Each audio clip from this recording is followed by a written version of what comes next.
Tuhan bersamamu.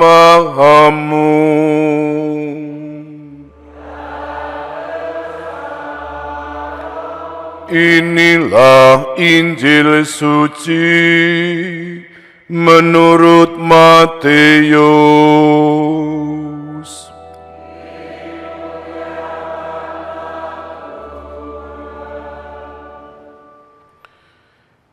Janganlah menganggap rendah seorang pun dari anak-anak ini. Sekali peristiwa, datanglah murid-murid dan bertanya kepada Yesus, "Guru, siapakah yang terbesar dalam kerajaan surga?" Maka Yesus memanggil seorang anak kecil dan menempatkannya di tengah-tengah mereka, lalu berkata, "Aku berkata kepadamu, sungguh, jika kalian tidak bertobat dan menjadi seperti anak kecil ini, kalian tidak akan masuk ke dalam kerajaan surga. Sedangkan barang siapa merendahkan diri dan menjadi seperti anak kecil ini, dialah yang terbesar dalam kerajaan surga. Sedangkan barang siapa menyambut seorang anak kecil seperti ini dalam namaku, ia menyambut aku. Ingatlah, jangan menganggap rendah seorang pun dari anak-anak kecil ini. Karena aku berkata kepadamu, malaikat-malaikat mereka di surga selalu memandang wajah Bapa-Ku yang di surga." Lalu Yesus bersabda lagi, "Bagaimana pendapatmu? Jika seorang mempunyai 100 ekor domba dan seekor diantaranya sesat, tidakkah ia akan meninggalkan yang 99 ekor di pegunungan, lalu pergi mencari yang sesat itu? Dan aku berkata kepadamu, sungguh, jika ia berhasil menemukannya, lebih besarlah kegembiraannya atas yang seekor itu daripada atas ke-99 ekor yang tidak sesat. Demikian pula Bapamu yang di surga tidak mengendaki seorang pun dari anak-anak ini hilang." Demikianlah sabda Tuhan.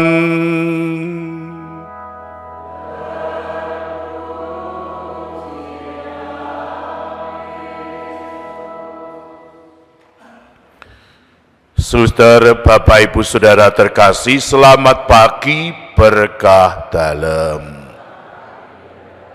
Bapak, Ibu, Saudara terkasih,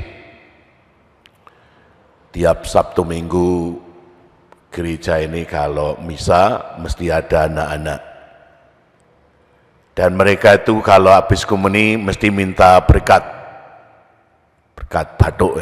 Nah, saya sering amati bocah purba kuwi lucu-lucu, api-api, ketok sehat, seger, dan menyenangkan.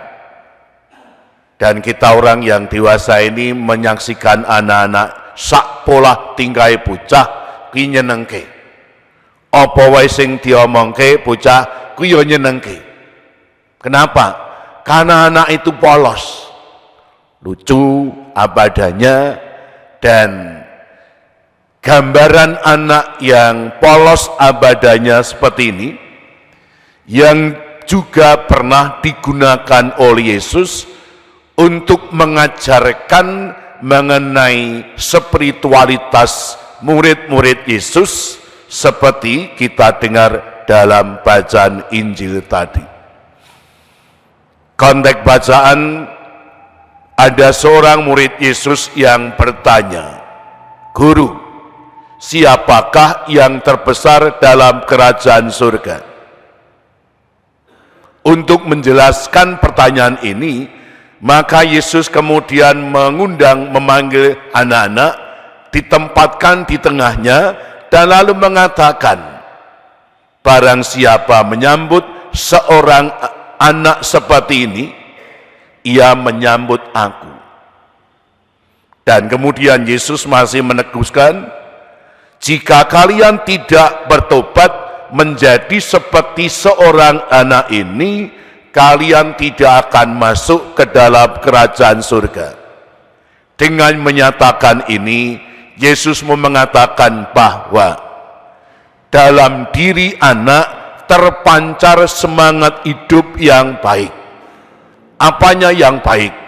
Yakni dalam diri anak terpancar pribadi orang yang polos, sederhana, jujur, apa adanya, dan bahkan sering disebut kecil dalam arti kitab suci Biblis adalah orang yang rendah hati. Nah, orang-orang yang punya ciri seperti ini, nanti merekalah yang akan mengalami kerajaan surga. Kenapa ini semua disampaikan oleh Yesus kepada para muridnya? Ada satu alasan, yakni karena Yesus prihatin ada sebagian agamawan yang hidupnya tidak bisa belajar seperti seorang anak dan terlanjur menjadi orang yang sombong, orang yang berbelit-belit, dan orang yang bahkan menggunakan topeng-topeng palsu. Sudah berbelit-belit, di dalamnya ada unsur kebohongan, bahkan masih memakai topeng-topeng palsu. Nah, ini ciri orang dewasa. Nah, orang seperti ini diperhatikan, kenapa ya kok bisa seperti itu? Padahal itu nanti bertentangan dengan kerajaan Allah. Itu adalah semangat yang dibangun oleh kerajaan iblis. Maka dengan mengingatkan para murid supaya menjadi orang yang sederhana, polos, jujur apa adanya, dengan belajar seperti seorang anak, ya berharap supaya murid-murid Yesus mau menjadi orang yang sederhana, lemah, lembut, rendah hati. Lalu caranya bagaimana supaya bisa seperti itu? Jawabannya adalah orang harus mau sumlondoh, harus mau belajar seperti seorang anak. Supaya apa? Hidupnya berkenan di hati Tuhan. Orang yang sederhana, tidak berbelit-belit itu contohnya seperti apa? Bacaan Injil bagian terakhir. Kalau ada orang berdosa berat, lalu kembali ke gereja, dah diterima saja. Atau kalau ada orang Katolik yang lama tidak ke gereja, seperti domba yang hilang ini, rasa gerenengi, rasa disneni, dah teko digoleki, dikaroke, biar bertobat. Ini artinya orang berpikir sederhana dalam kerajaan seperti itu. Nah, contohnya seperti apa? Orang yang hidupnya sederhana, pikirannya sederhana, bahkan dia rendah hati dan saleh. Misalnya seperti yang dialami oleh Musa dan Yosua.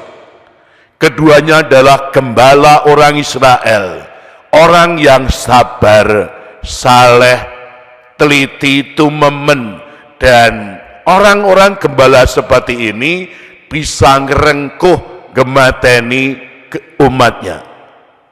Suster, Bapak, Ibu, Saudara terkasih, mau belajar menjadi seperti seorang anak yang hidup sederhana, lemah lembut, rendah hati, sehingga orang tersebut diperkenankan boleh mengalami kerajaan Allah seperti ini yang mau diwatakan oleh gereja kepada kita hari ini.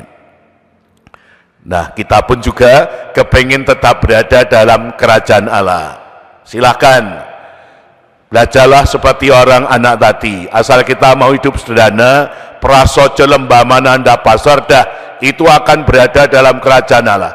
ning yen kemaki kemelinti sombong bahkan make topeng palsu dah ini nggone nang kerajaan iblis. Maka hari ini kita diajak oleh gereja untuk belajar bagaimana kita tetap berada dalam kerajaan Allah dengan cara menghayati hidup kekatolikan yang tetap sederhana, lemah lembut, rendah hati.